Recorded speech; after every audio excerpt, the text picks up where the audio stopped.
Welcome to all. हमारा continue चल रहा था प्रोसेस HTML के ऊपर, और बीच में हमने एक आपको वीडियो बना के दिया जिसमें हमने क्या क्या था, कल क्या क्या था आप बताइए। DBMS, yes.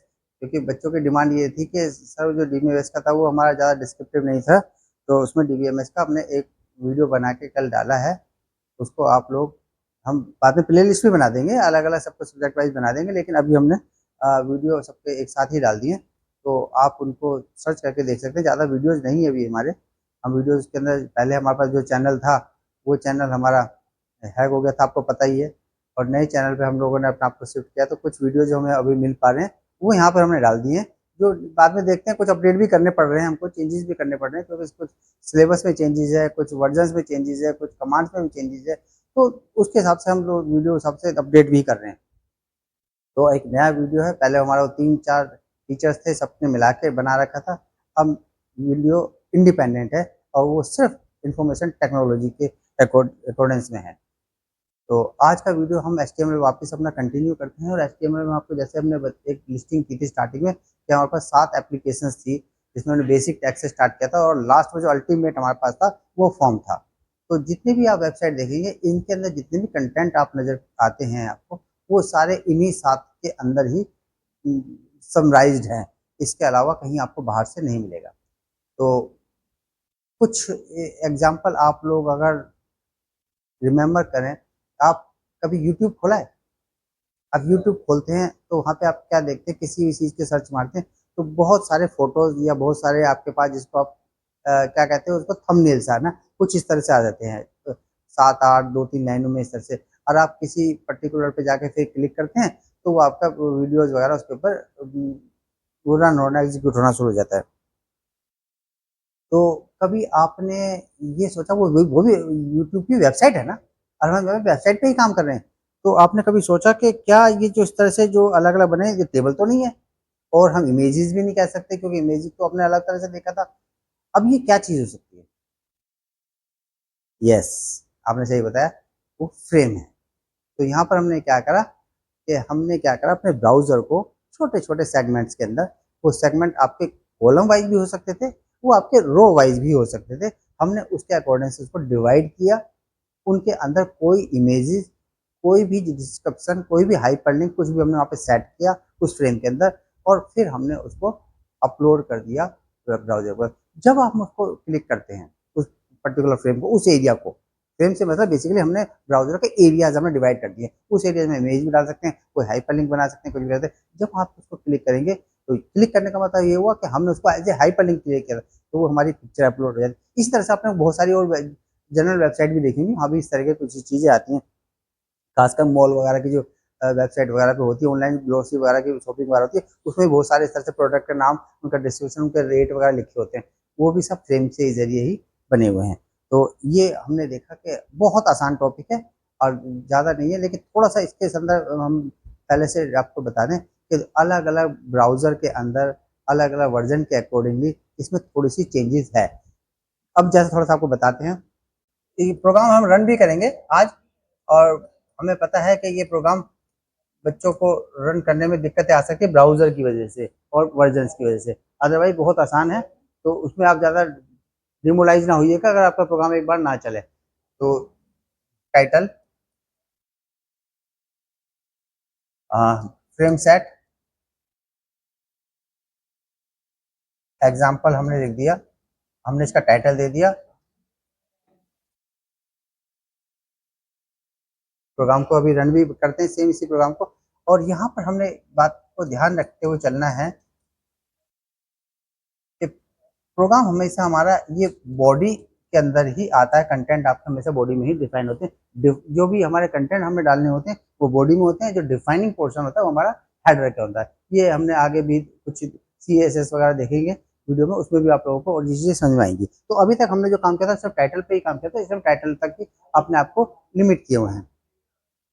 हमने यहाँ पर जो अब फ्रेम डालना है, यहाँ पर बेटा ध्यान रखिएगा कि किसी वर्जन में आपको फ्रेम सेट लिखना पड़ेगा,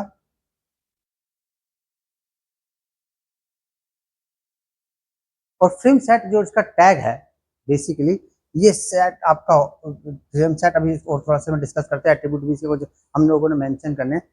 तो यहाँ पर किसी जगह पे आपको ये ना चले तो आप याद रखिएगा आई फ्रेम के नाम से, आपने आई फ्रेम सेट के नाम से इसको यूज करना है। तो कहीं अगर आपका चल जाता है ठीक है, अदरवाइज इन दोनों में आपने एक्सप्लोर जरूर कीजिएगा, अदरवाइज प्रोग्राम में कई बार दिक्कतें आती हैं। तो प्रैक्टिकली हम यूएम करके इस चीज को देख लेंगे। तो फ्रेम सेट के अंदर कुछ ऑप्शंस हैं, कुछ हमारे पास एट्रीब्यूट्स हैं, जैसे रोज, और हमेशा आस जरूर लगाइएगा, कॉलम, कॉलम्स होगा ही, सिंगुलर कॉलम नहीं चलता है। इसी तरह से बॉर्डर, ये हमने जो अगर कोई फ्रेम है उसका बॉर्डर डिफाइन करना हो उसके लिए। और फिर कॉल फ्रेम स्पेसिंग, कि हमने उनके बीच में स्पेसिंग भी करनी हो, वो बात की बात है। अभी हम सब अपने आपको इन रो पे और कॉलम पे ही कंसंट्रेट करते हैं कि यहाँ पर हम लोग इसमें क्या कर सकते हैं। जब हमने कहा रोज, और हमने यहाँ पर कुछ वही अगेन, या तो परसेंटेज में ब्राउजर के विड्थ के अकॉर्डिंगली, और या फिर उसके पिक्सल्स में, अगर आप लोग दोनों में से जो चीज आपको ज्यादा अच्छी तरह से क्लियर है, जो आप अच्छी तरह डिफाइन कर सकते हैं, उसको बताएं।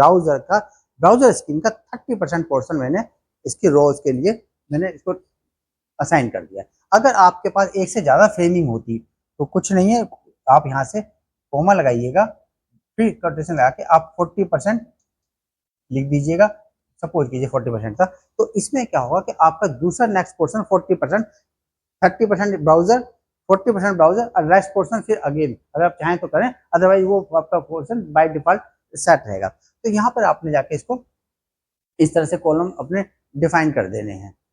तो ये आपने कॉलम आपके, सर आपको मिल गए हैं सामान, सामान आ गया, वो जो मिलना था, जो बाकी 20 थे वो मिल गए, ठीक है ठीक है। तो हमने यहाँ पे 30% का एक फ्रेम काटा है और 40% का एक फ्रेम हमने अलग से डिस्ट्रीब्यूट कर दिया है। और इसका अगर बॉर्डर भी आपने डिफाइन करना तो यहाँ पे आगे आके एट्रीब्यूट अपना बॉर्डर वगैरह भी, जैसे पहले हमने टेबल में या हमने फ्रेम में अपना इमेजिंग में हमने किया था, वो भी आप सेम उस तरह से कर सकते हैं। तो एक चीज को बार बार रिपीट कर देने से मेरे ख्याल से उसकी वैल्यू खत्म हो जाएगी। तो आप लोग इतना अब इस कैपेबल हैं कि उन एट्रीब्यूट्स को अपना आप यहाँ पे इन्वॉल्व कर लीजिएगा। एट्रीब्यूट लगभग सेम ही है उधर से। और अगर आपका ये ना काम करे तो डोंट बी गेट डिमोरलाइज, आप इसको सेट कीजिएगा आई फ्रेम सेट को, ठीक। अगेन इसके बाद जो आपके पास एक दूसरा आपने जो टैग यूज करना है, इस टैग को लेने के बाद आपने लिखना है आई फ्रेम, अगेन इमेजिंग वाला जैसे आपने किया था सोर्स वाला सेम। उसके बाद आपने जो आपने यहाँ पर फोटोग्राफ या जो भी आप इमेजिंग वाला यहाँ पे चाहते हैं फ्रेम के अंदर डालना, उसकी आप यहाँ पे पाथ डिफाइन करने के बाद वो पाथ डिफाइन कर दीजिए। और इसको आपने यहाँ से आई फ्रेम को जो आपने बनाया था वो अपने बंद भी कर देना है। तो देखिएगा आई फ्रेम चलता है या फ्रेम चलता है। अगर तो फ्रेम सेट चल रहा है तो फिर आप उसको सिर्फ फ्रेम ही रखिएगा। तो फ्रेम के बाद सोर्स आपके पास एट्रीब्यूट है, उसके अंदर आप उसमें इमेज वगैरह अपनी डिफाइन कर सकते हैं। अगेन विड्थ, कॉलम, हाइट पहले की तरह जैसे इमेजिंग आपने की थी उस तरह से आप पहले इसकी तरह से यहाँ पे यूज कर सकते हैं कि अगर आपने उसकी कोई इमेजिंग वगैरह भी डिफाइन करनी हो। लेकिन क्योंकि पहले फ्रेम काट लिया है आपने, फ्रेम इतना बड़ा काटा है तो लगभग फ्रेम को पूरा यूटिलाइज करना चाहेंगे। अगर बाई चांस फिर भी कोई ऐसा आपको सिचुएशन राइज होती है जहाँ पे कि आपने फ्रेम तो आपका किसी और परसेंटेज में कर गया, उसकी विड्थ आप दूसरी चाहते हैं, तो उसके अकॉर्डिंगली भी आप उसको कस्टमाइज कर लीजिएगा। इतना तो लॉजिक आप लोगों ने खुद डेवलप करना ही पड़ेगा, एक्सपर्टीज आपको तभी आएगी। तो यहाँ से करने के बाद फिर अगेन आपने फ्रेम जो अपने फ्रेम आई फ्रेम किया था उसको आई फ्रेम को बंद किया, फ्रेम सेट को आपने बंद किया था, फ्रेम सेट को भी आपने बंद करना है। और यहाँ पर हमने फ्रेम सेट को जो बंद किया था इसको ये गलत था, इसको अपने यहाँ से बंद करने की जरूरत है, ये अल्टीमेट लास्ट में ही आपका बंद होगा। अगर यहाँ पर आपने बंद कर दिया तो ये नीचे वाले जो इसके दूसरे टैग्स है, सब टैग्स हैं, ये टैग्स आपसे फिर इफेक्टिव नहीं होंगे। तो यहाँ नहीं यहाँ बंद मत कीजिएगा, उसको लास्ट में बंद कीजिएगा। तो बॉडी HTML बंद करने के बाद जब आप इस प्रोग्राम को रन करेंगे तो ये आपका प्रोग्राम अभी एक बनाते हैं प्रोग्राम और देखते हैं, आपको शायद इंटरेस्ट भी आए, अच्छा लगेगा आपको। बहुत आसान था इसलिए हम नहीं चाहते।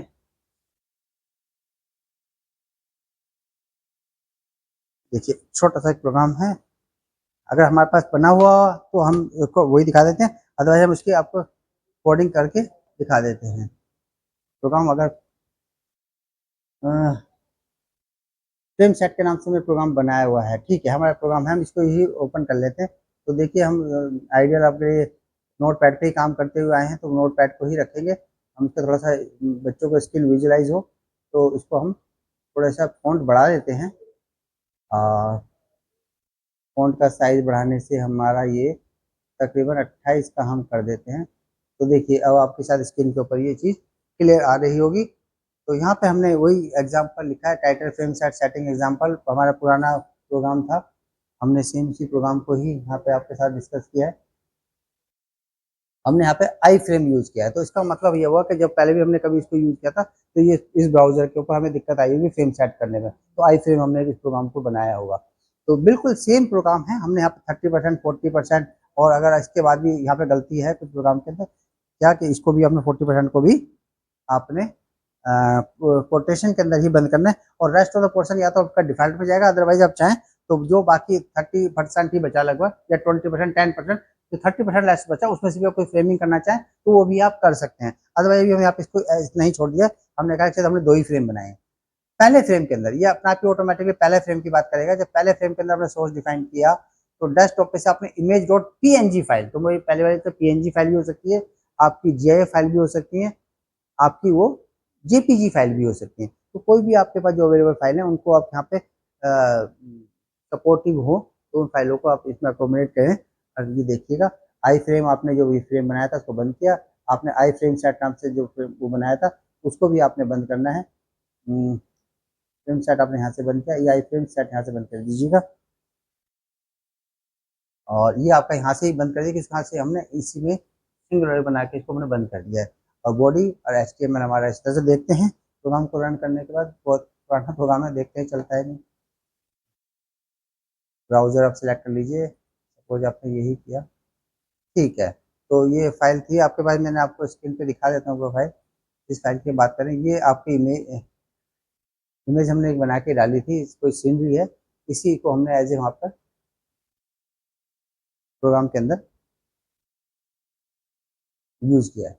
तो स्क्रीन को आप बढ़ाना चाहें, इसको देखिए यहाँ से आपके पास ये इसको ड्रैग करने का भी ऑप्शन है, इसको यहाँ पे देख रहे हैं, क्योंकि फिर हमने इससे स्क्रीन इतनी बड़ी बनाई है, लेकिन क्योंकि पुरानी पूरी पिक्चर उसमें कंप्लीट पिक्चर एकोमोडेट नहीं हो रही है, तो हम उसको स्क्रॉल करके एक्सप्लोर कर सकते हैं। अदरवाइज आप इसकी ब्राउजर की विड्थ को बढ़ा दीजिए, रो वाइज या कॉलम वाइज, वो भी आपके पास है। अगर आप इसको कॉलम वाइज ना क्या होता, रो वाइज ना क्या होता, तो उसको कॉलम वाइज कर सकते थे। हम इसको यहाँ पे दोबारा से आपको करके दिखा देते हैं कि अगर कॉलम वाइज करा जाएगा इसको तो इसमें क्या तब्दीली होती है, क्या चेंजेस आते हैं। आप यहाँ पे इसको रो की जगह पे कॉलम्स लिख दीजिएगा, कॉल्स लिख दीजिएगा। तो याद रखिएगा कि यहाँ पर आपके कॉल या फिर रो में एस जरूर लगेगा, क्योंकि आपने मल्टीपल टाइप ऑफ रोज या मल्टीपल टाइप ऑफ कॉलम को इसमें डिस्ट्रीब्यूट करना होता है।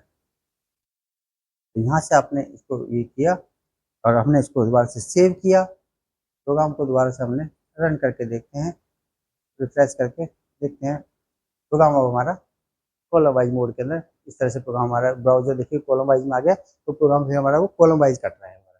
तो उसके नेक्स्ट साइड में फिर दूसरा वाला कॉलम होगा, इस साइड में और तो आप अपने हिसाब से उसको प्रोग्राम को चलाइएगा।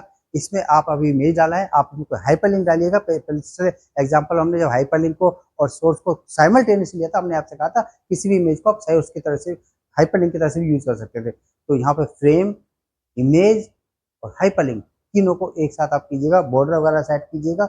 ये सब आप देखने के बाद आप देखिए एंजॉय कीजिएगा। प्रोग्रामिंग कोडिंग को जितना एंजॉय करेंगे, जितना बनाएंगे, अगर आपने उसको एज ए स्टीडियस मटेरियल लिया तो कभी भी इंटरेस्ट नहीं आएगा। लेकिन अगर आप उसको एज ए फनी कुछ एंटरटेनमेंट के लिए इस तरह से आप उसको लेके चलेंगे, इंटरेस्ट क्रिएट करेंगे इसके अंदर, तो बहुत अच्छी चीज़ आप लोगों ने वेबसाइट वगैरह पे काम कर सकते हैं। और बैकबोन हमेशा HTML ही रही है, हमेशा रहेगी।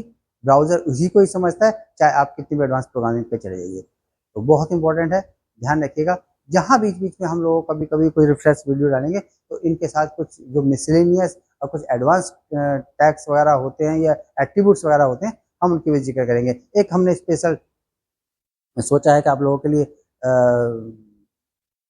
बनाएंगे एक आपके वीडियो, जिसमें हम आपको कुछ स्पेशल इस तरह के जो आप लोगों के लिए वो कभी मिलते नहीं है, आप लोगों को दिखाई तो जरूर देते होंगे ब्राउजर पे, लेकिन वो इस तरह सिंबल्स आपको कीबोर्ड वगैरह पे कहीं मिलते नहीं है। जैसे आप लोगों को मैं एग्जांपल दे दूँ कॉपीराइट का, रजिस्टर ट्रेडमार्क का, इस तरह के एग्जांपल के लिए भी हम आपको थोड़ा-सा प्रोविज़न देंगे कि आप उस तरह की चीज़ें कैसे करते हैं, या कई बार फ्रैक्शन में होता है 1/4 लिखा होता है, 1/4 आपके किसी फ़ॉन्ट में कहीं आपको अलाउ नहीं किया जाता है। यहाँ पर आपको बताएँगे किस तरह से इसको हम कर सकते हैं। तो देखते हैं हम वीडियो पे नेक्स्ट पे कभी किस पे काम करते हुए। अभी हम चाह रहे हैं कि आप लोगों के पास इतना सिलेबस हो कि आप उस पे अपने प्रैक्टिस अपनी कंटिन्यू कर सकें। एक वीडियो और बनाएँगे आपके लिए हम फॉर्म का, नेक्स्ट वीडियोज़ में उस पे बात करेंगे। और फॉर्म थोड़ा-सा लेंथी है, इंटरेस्टिंग है, टिपिकल कुछ नहीं होता पढ़ने वाले बच्चों के लिए। तो जो पढ़ेगा, जो मेहनत करेगा उसके लिए टिपिकल कुछ नहीं है। टिपिकल उनके लिए है जो कि नहीं काम करेंगे। तो नेक्स्ट वीडियो में हम फॉर्म पे भी बात करेंगे। ठीक है?